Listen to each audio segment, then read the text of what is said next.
मित्रों नमो नमः। आइए हम लोग विसर्ग संधि में अगले सूत्र का अध्ययन करते हैं। रो सूपी, यह कैसा सूत्र है? विधि सूत्र है। ठीक, क्या कह रहा है? कह रहा है र आदेश हो असुप परे रहते। किसको र आदेश हो? हम लोग अहन शब्द की अनुवृत्ति ले लेंगे। कर अहन के न को र आदेश हो असुप परे रहते, है ना, सुप न हो। अब इसका हम लोग एक शॉर्टकट में बिल्कुल समझ लेते हैं। इतना तो समझ में आ ही गया। अहन धन अह, ठीक। अब अहन के न को देखिए र आदेश हो जाएगा। अह सुप न हो, असुप होने पर, असुप होने पर तो अह र अह, हमें यह अशुभ प्राप्त था, इसलिए रोसूपी सूत्र से न को र आदेश होकर के अहर धन अह। अब हम मिला देंगे, क्या हो गया? अहरह, अर्थात प्रतिदिन। बातें समझ में आ गई? अगर हम लोग इसकी सिद्धि में जाएंगे तब क्या होता है? अहन शब्द है, इससे सु प्रत्यय लगेगा। नित्य विपसयो सूत्र से इसको द्वित्व होकर के पुनः अहन सु हो जाएगा। फिर स्वमूर्ण नपुंसकलिंग सूत्र से इसके सु का लोप होकर के क्या बच जाएगा? अहन धन अहन। ठीक, अब इस अहन के न को और इस अहन के भी न को रोसूपी सूत्र से क्या हो जाएगा? र आदेश हो जाएगा। अहर, फिर अहर। अब इस र को अवसान होने पर विसर्ग हो जाएगा, तो अहर धन अह, क्या बन गया? फिर अहरह, सिद्ध हो गया। तो यह हम लोगों का, लेकिन जो परीक्षा में पूछता है संधि विच्छेद, तो यही होगा संधि विच्छेद। संधि क्या होगी? वो तो इस तरह से भी यही आएगा और इस तरह से भी यही आएगा। इसलिए इस सिद्धि में आप लोगों को जाने की कोई जरूरत नहीं है। आइए हम लोग अगला सूत्र का अध्ययन करते हैं। रोरी, अगला सूत्र है रोरी। रोरी क्या करता है? कैसा सूत्र है?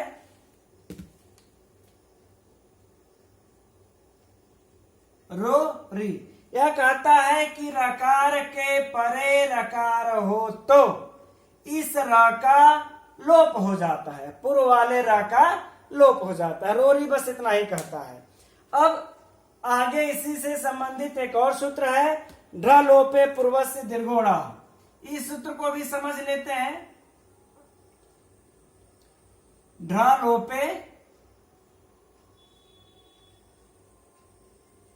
पूर्वस्य दीर्घोड़ा, यह क्या कहता है? ये कहता है कि ढ यानी कि ढ और र जब यह लोप होगा तो इसके पूर्व वाले, पूर्वस्य, पूर्व वाले अण को दीर्घ हो जाएगा। अब बातें समझ में आ गई? कहने का भाव है कि जब ढ और र का लोप होगा तो इसके पूर्व में जो अण होगा उसको दीर्घ हो जाएगा। अब इसको हम लोग उदाहरण से समझते हैं, अच्छे से समझ में आ जाएगा। देखिए, पुनर धन रमते। अब यहां पर हमको र प्राप्त हुआ, यहां पर भी र प्राप्त हुआ। अब इसके अनुसार हमको रोरी प्राप्त हो गया। अब रोरी प्राप्त हो जाने से इस रोरी सूत्र से पुनः र का लोप हो जाएगा। धन क्या बचा? रमते। यह लोप किससे हुआ? रोरी से लोप, है ना। ठीक, अब हमको ढ लोपे पूर्व से दीर्घोड़ा होगा। कह रहा है कि अब यह र का लोप हुआ ना, तो र के लोप होने से जो पूर्व में जो अण प्रत्याहार का वर्ण है, तो अण प्रत्याहार के वर्ण में कौन कौन आते हैं? अ, ई, उ। अण प्रत्याहार में तो यही तीनों आते हैं। इसमें नकार में अकार जो है वो अण प्रत्याहार के अंतर्गत आ जाएगा। अण प्रत्याहार के अंतर्गत आने से क्या हो जाएगा, पूना दीर्घ हो जाएगा, पूना। अब यह हो गया रमते, पूना रमते। ठीक, इसी प्रकार से अगला भी इसका उदाहरण है, हरिश धन रम्य। सेम कंडीशन, स को क्या हो जाएगा, हरिर सस जुस रू से रादेश, फिर क्या हुआ, रम्य बचा। अब इस रम्य में र के पूर्व वाले र को क्या हो जाएगा, रोरी से लोप। रोरी से लोप हो गया, क्या मिला हमको, हरि धन रम्य। ठीक, अब हरि धन रम्य हो गया। अब लोप हुआ है तो ढ लोपे पूर्व से दीर्घोड़ा सूत्र से इसको दीर्घ होकर के हरि रम्य बन गया, नो टेंशन, यह भी सिद्ध हो गया। अब इस अण में से हम लोग अ का देख लिए, ई का उदाहरण देख लिए, या ई का उदाहरण, अब ऊ का भी उदाहरण देख लेते हैं। ऊ के उदाहरण में भी सेम है, शंभुस धन राजते, शंभुस धन राजते, शिव जी शोभित होते हैं। ठीक, तो यहां पर शंभुस धन राजते। अब इस सकार को रुत्व होगा, अब रुत्व हो जाने पर क्या हो जाएगा, शंभुर धन राजते। अब इस रकार ओरी से लोप होकर के ढ लोपे पूर्व से दीर्घोड़ा से इसको दीर्घ होकर के क्या बन जाएगा, शंभु राजते। ठीक, इस प्रकार से ही का भी उदाहरण हु का देख लिए, और अ वाला जो उदाहरण था वह पहला वाला उदाहरण था। इस प्रकार से हम लोग देख लिए कि अण होने पर कैसे दीर्घ होता है। अब यह तो हम लोग र के लोप होने पर देख रहे हैं ना, इस र को जो र या लोप हो रहा है इसका उदाहरण देख रहे हैं। अब ढ के लोप का भी उदाहरण हम लोग देख लेते हैं, यद्यपि यह आप लोगों को ऐसे नहीं मिलेगा। अब देखिए, लिढ़ धन ढ, यह उदाहरण इसका, ढ यहां पर ढ, यहां पर ढ, तो ढ का जब लोप हो जाएगा, लोप हो जाने पर क्या हो जाएगा, ली धन ढ। अब ढ लोपे पूर्वज से इसको दीर्घ हो करके लीढ़, यह बन गया, राइट। लेकिन अब इसका कुछ प्रत्युदाहरण भी मिलता है कि यदि अण नहीं होगा तब वह दीर्घ नहीं होगा। जैसे देखिए, त्रिढ़ धन ढ है ना। अब देखिए, इसमें से इसके ढ के बाद ढ आया तो इस ढ का लोप हो जाएगा, त्रिधन ढ। लेकिन इस त्रि को अब दीर्घ नहीं होगा, क्योंकि ढ के पूर्व में अण नहीं है, अण नहीं है बल्कि री है, तो यह अण प्रत्याहार में तो आएगा नहीं, इसलिए दीर्घ न होकर के क्या हो जाएगा, बस ये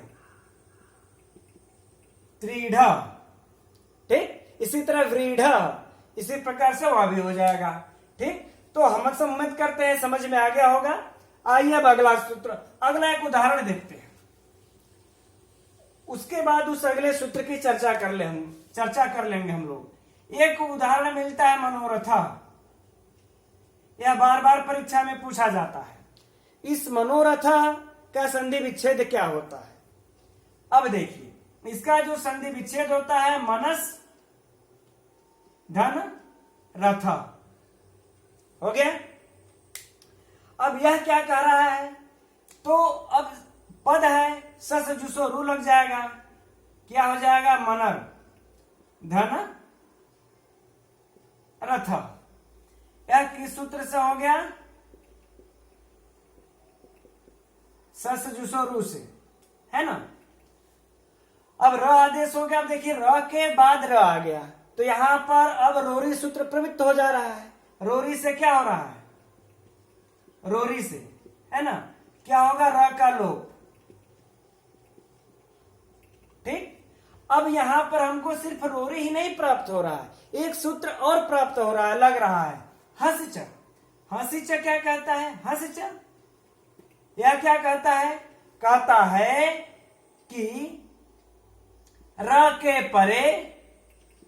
के परे यदि कोई हस प्रत्याहार का वर्ण हो तो इस र को क्या हो जाता है? उ आदेश हो जाता है। र को उ आदेश कर रहा है कौन? हस च। तो देखिए यह र है, र के परे हस प्रत्याहार के अंतर्गत हमारा र आ जाएगा। तो यहां पर र को उ आदेश होना चाहिए। अब हुई बड़ी समस्या कि एक ही स्थान पर दो सूत्र काम कर रहे हैं। ध्यान दीजिएगा कि इस र को रोरी से र का लोप हो रहा है और हंस च से र को उत्व हो रहा है, अर्थात उ आदेश हो रहा है। तब ऐसे में क्या किया जाए? तो ऐसे में एक सूत्र आगे आता है, अष्टाध्यायी में पाणिनि जी लिखते हैं, विप्रतिषेधे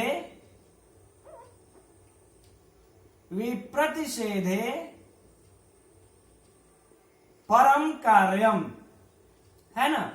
यह सूत्र कहते हैं विप्रतिषेधे, अर्थात जब विरोध हो जाए, एक ही समान बल वाले ये दो सूत्र एक जगह पर आकर लगने लगे, तो देखिए जो कार्य यह रोरी कर रहा है वही कार्य हंसी भी कर रहा है। तो करे सबों की ताकत समान हुई, और ताकत समान हुई और एक जगह आकर के लगने लगे। अलग अलग लग रहे तो कोई बात नहीं है, लेकिन जब एक जगह लगने लगे तो कह रहे हैं कि परम कार्यम, जो अष्टाध्यायी के क्रम में बाद में उल्लिखित सूत्र है वही का कार्य हो, उसी का कार्य होगा परम कार्यम, बाद वाले सूत्र का कार्य हो, अर्थात पूर्व वाला सूत्र नहीं लिखेगा। तो हम इसमें पूर्व और पर को देख लेते हैं। जब हम पूर्व और पर को देखेंगे तो विप्रतिषेधे परम कार्यम के द्वारा जो हमारा यह रोरी सूत्र है वह है 8-3-14 का, 8-3-14 का यह हमारा रोरी है, और यह है हमारा 6-1-10 का। ठीक, तो यह देखिए 8वें अध्याय के तीसरे पाद का 14वां सूत्र है, यह 6वें अध्याय के पहले पाद का 10वां सूत्र है। तो यह त्रिपादी का हुआ, यह हमारा रोरी किसका हुआ? त्रिपादी का। यह क्या हुआ? हमें सपादी का। अब त्रिपादी सपादी को जानना है तो इसके लिए हम एक अलग से वीडियो बनाकर देखें, प्लेलिस्ट से देख लीजिएगा। इतना जानिए यहाँ पर कि त्रिपादी सपादी के प्रति असिद्ध होता है। ठीक, असिद्ध होता है, इसलिए हंसी च ही प्रवृत्त होगा, त्रिपादी नहीं होगा। त्रिपादी सपादी अर्थात कि अष्टाध्यायी का 7 अध्याय और 8वें अध्याय का 1 पाद, है ना? 8वें अध्याय का 1 पाद, तो 7 और 1 7.25 हो गया, तो 7.25 को हम सपादी बोलते हैं। और इसमें से 8वें अध्याय का 1 पाद तो चला गया, बचा दूसरा, तीसरा और चौथा। इसी 3 पाद को हम त्रिपादी बोलते हैं, है ना? यह त्रिपादी हमेशा सपादी की दृष्टि में सिद्ध होते हैं। इनकी निगाह में इनके कार्य का, इनके अस्तित्व का कोई वजूद नहीं होता। तो इस प्रकार से इस त्रिपादी को नहीं मानता, तो त्रिपादी को नहीं मानता तो ऐसी अवस्था में हमें सपादी का ही यहाँ पर सूत्र लगाना पड़ेगा। यदि यह दोनों सूत्र सपादी के ही होते, रोरी और हंसी च दोनों सपादी के होते, तो जो बाद में आता वही यहाँ पर प्रवृत्त होता। लेकिन यह त्रिपादी का बेचारा आने के कारण यह फेल हो गया। जब फेल हो गया तो हमें सपादी को ही लगाना पड़ेगा। जब हम सपादी को लगाएंगे तो यहां पर क्या होगा? उत्व हमें प्राप्त होगा। हंसी च से उत्व प्राप्त होकर के उ फिर रथा। ठीक, अब यह उ क्या करेगा? अब यहां पर अ है, यहां पर उ है, यह हमें किससे प्राप्त हुआ? उ हंसी च से, राइट। अब यहां पर हमें गुण संधि प्राप्त है तो हम इसको गुण कर देंगे। क्या हो गया? मनो और आगे रथ है, मिला देंगे मनोरथ। यही इसका रहस्य है मित्रों। बार बार परीक्षा में पूछता है, इसके टीजीटी, पीजीटी, यूपीटेट, सीटेट सब में पूछता है। तो इसके इस सिद्धि को याद रखिएगा, कभी कंफ्यूजन नहीं होगा, और यह रूप सिद्ध हो गया। आइए अब हम लोग अगले उदाहरण, अगले सूत्र को देखते हैं।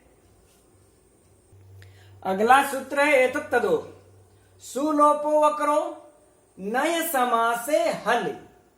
ठीक, इसका उदाहरण परिभाषा देख लेते हैं। कहते हैं एतद और तद। कौन?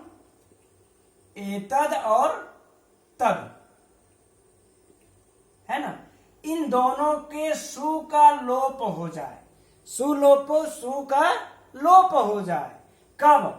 हल, हल परे रहते। इतना तो कंडीशन समझ में आ गया कि यदि इसके परे हल है तो इन दोनों के सु को क्या हो जाए? लोप हो जाए।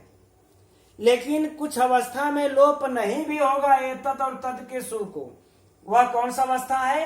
कहते हैं अक। अक अर्थात अकरो, अर्थात कहने का मतलब है कि तदेश से पूर्व क यदि रहेगा तो अकरो अर्थात ककार से रहित। अगर इस सु के पूर्व में यदि क है, यहां पर जैसे एतद हमारा रूप बना, अगर इसके पहले पूर्व में क है फिर सु है तो इस सु का लोप तब नहीं होगा, क्योंकि यह सु ककार के सहित है, अर्थात ककार से रहित ही एतद और तद के सु का लोप हो, हल परे रहते। और दूसरा कंडीशन नय समासे। नय समास यदि हो तो भी सु का लोप न हो। अब आइए हम लोग इसके उदाहरण को भी देख लेते हैं तो और स्पष्ट हो जाएगा, और प्रति उदाहरण को भी देख लिया जाएगा। ठीक है, इसका एक उदाहरण ऐसा है विष्णु। एस विष्णु है, एस विष्णु। ठीक, अब इसमें देखिए, इसका हम लोग जब विच्छेद करेंगे, एसस धन विष्णु। ठीक, अभी यह एतद का रूप, एतद का रूप है, एतद का रूप है, परे सकार है, सकार के पूर्व में क तो है नहीं। अब इसके परे हल है, वह है, हल प्रत्याहार के अंतर्गत आएगा। तो इस सूत्र के द्वारा, इस प्रकृति सूत्र के द्वारा स का लोप होकर के एस विष्णु। राइट, अब इसी है तो हमारा एतद का उदाहरण हो गया। इसी तरह से हम तद का भी उदाहरण देख लेते हैं। सस शंभु, ये तद का उदाहरण है। हम देख लेते हैं सस ऐसे, स विश्व शंभु इसका बनता है ना, शंभु, शंभु। अब इसका क्या विच्छेद होगा? सस धन शंभु।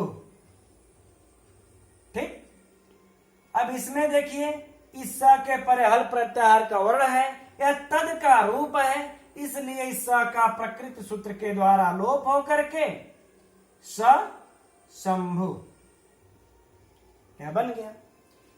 ठीक, लेकिन हम लोग प्रति उदाहरण भी देख लेते हैं किन अवस्था में स का लोप या करोन और नय समास और हल, यह तीन कंडीशन है। यदि परे अच हो गया तो स का लोप नहीं होगा, तो उसका भी उदाहरण देख लेंगे। नय समास में भी सु का लोप नहीं होगा, उसका भी देख लेंगे। और ककार सहित भी यदि स है तो उसमें भी स का लोप नहीं होगा, उसको भी देख लेंगे। इन तीन प्रति उदाहरणों को देखते हैं। तो पहले हम लोग स वाला देखते हैं, कैसे है? एशक रुद्र, एशको रुद्र, है ना। अब इसका हम लोग जब विच्छेद करेंगे तो एशकस रुद्र। ठीक, अब यह रुद्र, ऐसा का मतलब यह रुद्र। अब देखिए, एतद का रूप है, एतद का रूप है, लेकिन इस स के पूर्व में क हमको दिख रहा है, तो यह ककार सहित सकार है, इसलिए इसके स को लोप नहीं होगा। इसके स को लोप नहीं होगा तो क्या हो जाएगा? स को रु आदेश होकर के र आदेश होकर के ये हो जाएगा, फिर रुद्र। ठीक, अब यहां पर हमें र है, पर में फिर र है। अब कौन सा सूत्र प्राप्त हुआ? एक तो रोरी मिल जा रहा है, रोरी से पूर्व वाले र का लोप, दूसरा हंस च मिल रहा है, वह उत्तो करता है, पर हंस प्रत्याहार का वर्ण रहते, तो यहाँ पर हंस प्रत्याहार का वर्ण है, तो इस सूत्र से इसको उत्तो करना चाहिए।